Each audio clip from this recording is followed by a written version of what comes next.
Boa noite, pessoal. Bem-vindos à nossa primeira aula de Química Orgânica. Como vocês já me conhecem, né? E para os que não me conhecem, eu sou a professora Sandra Marques e estarei trabalhando com vocês Química. Sejam bem-vindos a mais um semestre na EJA. O nosso conteúdo inicial desse semestre será um pouco sobre a química orgânica, como surgiu, para que ela é usada, as suas aplicações na atualidade. Primeiro momento, vocês vão observar essa relação da química, que ela teve início nas primeiras décadas do século XIX, né, com muitos cientistas que nesse período acreditavam que química orgânica eram só os organismos que eram obtidos a partir de organismos vivos, ou seja, a partir de vegetais e animais. Já em 1777, Bergam definiu que a química orgânica eram compostos existentes nos seres vivos e que a química inorgânica era a química dos minerais. Então, esses aí foram os primeiros estudos dentro do contexto da química orgânica. Até esse período, a química orgânica ela era considerada somente o que vinha dos seres vivos. Só que com os estudos de Anthony Laurent, né, Lavoisier, foi descoberto que poderia ter, que para se ter um composto orgânico, deveria existir nele o elemento do carbono. Então, a partir daí começou a mudar essa teoria de que a química orgânica vinha somente dos seres vivos, né? Percebeu-se que a química também poderia ocorrer a partir da sintetização, ou seja, nós poderemos ter substâncias que são orgânicas, que são sintéticas. Um exemplo que nós temos aí na atualidade é o plástico, que também é conhecido como um polímero, né? E retornando aí no nosso conteúdo, em 1807, o químico sueco Jacob defendeu a teoria da força vital. Por quê? Porque ele ainda acreditava que os compostos orgânicos não poderiam ser sintetizados, né, e que eles vinham somente dos seres vivos.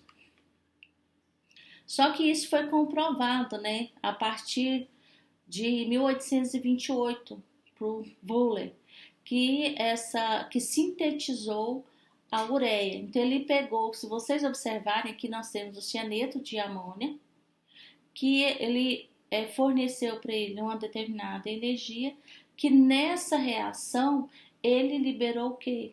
Ele formou a ureia, tá? Então isso aí começou a perceber que os compostos orgânicos também eram formados a partir de sínteses, né? Ou seja, eu tenho um composto que é orgânico e ele não veio dos seres vivos, ele foi fabricado em um laboratório, sintetizado. A partir desses estudos da química, surgiu as teorias de Kekulé. Kekulé, ele estudou o carbono e ele, a partir desses estudos dele, dentro da química orgânica, ele comprovou cientificamente as características de um carbono dentro dos estudos da química orgânica. E para nós falarmos em carbono, nós não podemos falar nele sozinho, porque quando eu falo no estudo da química orgânica, eu vou ter os elementos que tendem a ter uma maior reação ou ligação com o carbono, como o hidrogênio, o oxigênio e o nitrogênio. Esses elementos são conhecidos como argonogênios, tá? Enquanto que eu tenho uns elementos diferentes de oxigênio e nitrogênio em uma molécula, eles são chamados de heteroátomos. Por exemplo, se eu tiver um cloro dentro de uma cadeia carbônica, né, ele é conhecido como heteroátomo. O que é esse heteroátomo? Um átomo diferente de carbono. Quando nós falamos nessa relação da química orgânica, vai nos remeter também a utilidade dos derivados orgânicos, né? O que nós mais conhecemos hoje, o petróleo. A nossa vida hoje ela gira em torno de petróleo, porque nós não vivemos sem o poliéster, né, o teflon, ou seja, os polímeros. Os polímeros eles estão presentes no nosso dia a dia, tá? No futuro próximo nós estaremos estudando o que é o polímero. Mas para adiantar para vocês, um polímero ele é uma cadeia carbônica longa. Hoje, um dos polímeros mais conhecidos que nós temos aí e que é conhecido como o mal do século é o PET, que nós nos deparamos com ele em nosso dia a dia. Aí vem essa questão ainda em relação à utilização da química orgânica, ou seja, dos derivados, né? Nós vamos estudar, nós vamos perceber que esses derivados orgânicos dentro da química, nós teremos os sintéticos e os orgânicos. Por quê? O orgânico ele é algo que veio da natureza. Já os compostos sintéticos, ele é sintetizado, ele é produzido, né? Como os plásticos. Os plásticos ele é produzido a partir de uma reação em laboratório. O que nós temos aqui de exemplo? Nós temos os corantes, os medicamentos e a garrafa PET. Lembrando que a garrafa PET hoje ela é conhecida como o mal do século, porque ela é de difícil decomposição e está presente no nosso dia a dia. Retomando lá o postulado de Kekulé, vocês vão observar a formação do carbono. O que vocês vão observar? Nós temos aqui 6 na posição inferior do lado esquerdo de vocês. Aqui ele está indicando o número atômico. O 12 do lado direito na parte superior ele indica a massa atômica. Ou seja, o que nós podemos dizer? Que o número atômico ele é igual ao número de elétrons, que vai ser igual a 6. Que nós poderíamos determinar também que Z é igual a P, que é prótons, que também nós teremos 6. Aqui nós temos a distribuição de Lewis, aqui, ou seja, eu tenho a distribuição por camadas. Na camada 1 eu tenho 2 elétrons e na camada 2, que é a minha camada de valência, eu tenho 4 elétrons. Lembrando que é essa camada de valência que vai determinar as ligações que irão ocorrer no meu átomo. Como nós temos 4 átomos, ele é o quê? Um elemento que tende a fazer ligações covalentes, tá? Aí nós temos o postulado de Kekulé. Ele foi o quê? Quem estudou as características do carbono e suas propriedades. Então, a partir desse estudo dele, ele elaborou 3 postulados. No primeiro postulado é a relação de valência, ou seja, que o carbono ele é tetravalente, ou seja, ele irá realizar 4 ligações, né, que são essas ligações. Aqui esse travessão está indicando que eu tenho pares de elétrons ligantes e que estão fazendo ligações covalentes. Como exemplo que nós temos, né, com a ligação simples, eu tenho metano, com a ligação dupla, eu tenho eteno e com a ligação tripla, eu tenho etino.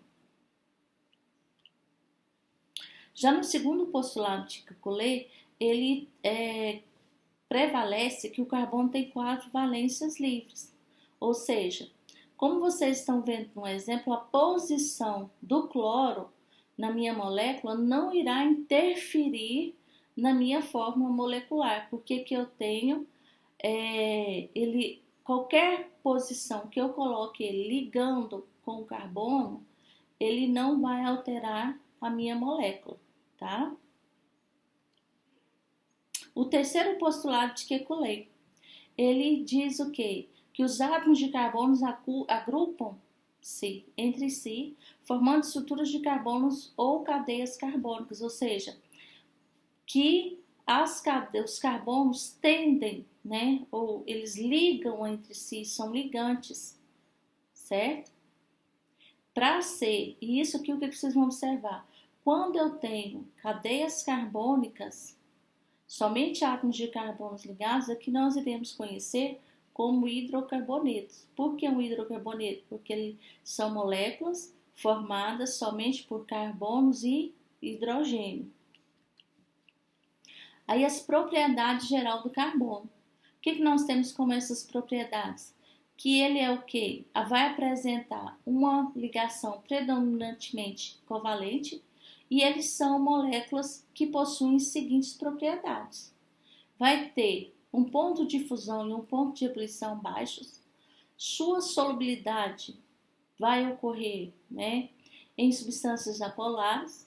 Sua solução aquosa não conduz eletricidade e podem apresentar polimeria e isomeria, que são temas das nossas aulas também, tá? Os tipos de união entre átomos de carbono. Então, o que nós temos? As uniões nós vamos denominar como ligações. Então, eu vou ter uma ligação simples. Essa ligação simples eu vou ter somente um par de elétrons ligantes. Coloquei como exemplo para vocês aqui o etano. O que vocês vão observar? Como eu tenho uma ligação simples, o infixo será A, tá? Quando eu tenho uma ligação dupla, ou seja, dois pares de elétrons ligantes, o meu infixo será E. Por isso que nós temos aqui o eteno. E no terceiro exemplo, nós temos uma ligação tripla. Então, o nosso infixo será I. Por isso que ela é denominada de etino. Et, lembrando, que et é a quantidade de carbono, o I o infixo e o a terminação do grupo funcional dos hidrocarbonetos, que é algo que nós iremos estudar nas próximas aulas. Aí vem a questão da representação dessas moléculas. Elas podem possuir as formas, que poderão ser denominadas como eletrônicas, estrutural, molecular e geométrica. Na fórmula eletrônica, essa que está disposta aqui, que vocês vão observar aqui, ele está indicando os elétrons que estão realizando a ligação, tá? Então, aqui nós temos a representação, ou seja, o meu carbono está com a sua camada de valência, que é 4 elétrons, que está marcado com X, e o meu hidrogênio, que possui um elétron, está na sua camada de valência, também está disposto. Aqui, se vocês forem observar, nós temos os pares ligantes. Então, isso aqui é a representação eletrônica, ou seja, como os meus elétrons estão dispostos na camada de valência. Já na fórmula estrutural, vocês terão a representação por um traço ou um bastonete. Então, esse bastonete está indicando que eu possuo pares ligantes, ou seja, aqui eu tenho a ligação de 2 elétrons. Na fórmula molecular, ele só vai indicar a quantidade de átomos. Quando nós estávamos trabalhando com o metano, então nós temos um átomo de carbono e 4 de hidrogênio, que é essa molécula que nós temos representada estruturalmente, tá? Então, essa é a fórmula molecular e aqui anteriormente nós temos a fórmula estrutural. E nós temos a fórmula geométrica. A diferença da fórmula geométrica, porque ela vai te mostrar a posição dos meus elementos. Essa parte rachurada é porque ela está atrás do carbono, tá? Então, essa é a diferença dela. Então, ela vai mostrar o ângulo das ligações. Certo? Espero que vocês tenham aprendido e partiremos para as nossas atividades. E um bom trabalho para vocês e um forte abraço.